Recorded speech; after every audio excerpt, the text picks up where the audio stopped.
नमस्कार दोस्तों, स्वागत है आप सभी का एक बार फिर से एंटी एस्थेमेटिक्स आस्थालिन सिरप के रिव्यू में। जो कि सिप्ला ब्रांड की बहुत ही जानी मानी सस्ती, किफ़ायती और गुणकारी सिरप होने की वजह से यह आपको इंडिया के मोस्टली हर एक केमिस्ट शॉप पर बड़ी ही आसानी से देखने को मिल जाती है। जिसका विशेष तौर पर खास इस्तेमाल अस्थमा, सूखी खांसी, बलगम वाली खांसी व ऐसी अनेकों प्रकार के डिजीज़ हैं जहां पर यह सिरप बहुत ही ज़्यादा यूज़फुल होती है। तो दोस्तों, आज की इस खास वीडियो में हम इस आस्थालिन सिरप को लेकर यही डिस्कस करेंगे कि सही मायने में इस सिरप का सही इस्तेमाल किन किन डिजीज़ में कहां पर और क्यों किया जाता है। साथ ही साथ इस सिरप के मार्केटेड प्राइजेस से लेकर इस सिरप के यूजिंग से होने वाले नुकसान तक, यह सभी सारी बातें आज इस वीडियो के माध्यम से जानेंगे। तो दोस्तों, वीडियो को बीच में स्किप बिल्कुल भी ना करें, वीडियो को अंत तक जरूर देखें। तो चलिए अब जान लेते हैं आस्थालिन सिरप के बारे में।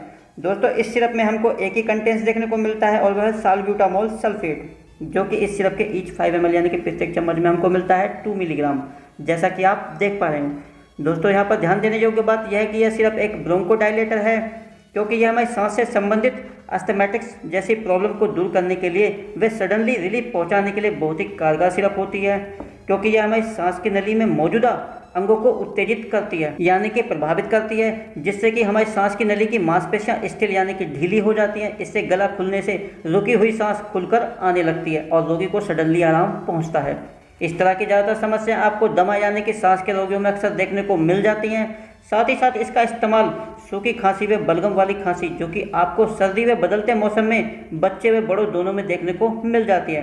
इन सभी प्रकार की खांसी में हमें खांसी के साथ बलगम भी देखने को मिलता है। तो ऐसी सभी प्रकार की समस्याओं के लिए आस्थालिन सिरप बहुत ही फायदेमंद व इस्तेमाल की जाने वाली सिरप है। क्योंकि दोस्तों, यह सिरप बाकी और कफ सिरप को देखते हुए काफ़ी सस्ती व किफ़ायती भी है, जो कि कंपनी हमें 100 ml की प्लास्टिक बोतल में मात्र 16 रुपये 22 पैसे की पैकिंग में अवेलेबल कराती है। तो आइए दोस्तों, अब जान लेते हैं आस्थालिन सिरप का उपयोग कैसे करें। तो फॉर एडल्ट 10 से लेकर 20 ml तक दिन में 2 से लेकर 3 बार तक, और बच्चों में दिन में 2 से लेकर 3 बार तक 5 से लेकर 7 ml तक अपने डॉक्टर की सलाह के अनुसार प्रयोग करें। क्योंकि दोस्तों, यह एक शेड्यूल एच ड्रग है। बेहतर होगा कि अपनी मर्जी से मेडिसिन उपयोग ना करके डॉक्टर की सलाह जरूर लें, नहीं तो इस सिरप के उपयोग से कभी कभी आपको भारी नुकसान भी उठाना पड़ सकता है। जैसे कि इसके उपयोग से होने वाले नुकसानों में आपको जैसे कि मितली आना, उल्टी होना, सिर दर्द होना, हृदय की गति तेज होना, स्किन पर लाल चकत्ते जैसे प्रतीत होना, वे नाड़ियों में सूजन इत्यादि।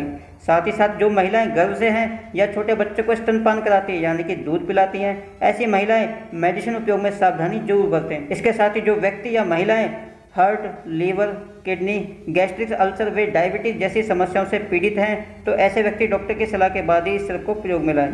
इसके बावजूद आप जब कभी भी आस्थालिन सिरप का इस्तेमाल करते हो तो कम से कम आधे घंटे तक पानी का सेवन बिल्कुल भी ना करें। ऐसा करने से आपको इस सिरप का रिजल्ट और भी ज़्यादा बेहतर देखने को मिलेगा। तो दोस्तों, ये थी आस्थालिन सिरप से जुड़ी कुछ खास बातें। उम्मीद है कि आपको जानकारी जरूर पसंद आई होगी। पसंद आई हो तो दोस्तों, वीडियो को लाइक, दोस्तों में शेयर, और भविष्य में इसी तरह की और भी मेडिसिन से जुड़ी रोचक जानकारी सबसे पहले जानने के लिए अभी हमारे चैनल को सब्सक्राइब करें। तो मिलते हैं आपसे फिर किसी नेक्स्ट वीडियो के साथ। तो तब तक के लिए अपना ख्याल रखें। Take care, good bye.